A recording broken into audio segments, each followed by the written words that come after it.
یہ بخاری کی روایت ہے، حضرت ابن عباس رضی اللہ تعالیٰ عنہ مسجد میں تشریف فرما تھے، مؤذن اذان دے رہا تھا، بارش تیز ہو رہی تھی اور یقیناً ان دنوں گلی میں اتنی کیچڑ ہو جاتی تھی کہ آنا دشوار، پھسل جائے آدمی، چوٹ لگ سکتی تھی۔ تو جب مؤذن حی علی الصلاح حی علی الفلاح پر پہنچا تو آپ نے اس کو فرمایا کہ تم بلند آواز سے کہو کہ اپنے گھروں میں ہی نماز پڑھ لیں، یہاں نہ آئیں۔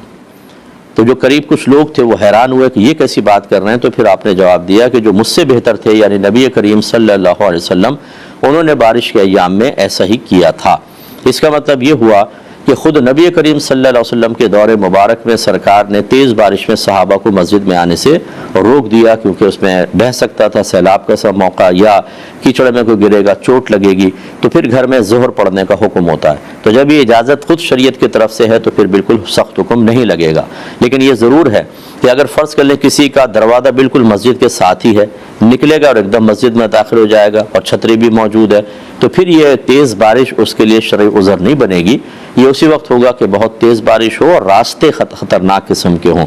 یا خود امام صاحب ہیں یا خود کچھ لوگ پہلی مسجد میں موجود ہیں، اب تیز بارش شروع ہو گئی، تو یہ کوئی شرعی عذر نہیں ہے، اب ان کو بہرحال جمعہ پڑھنا ہوگا۔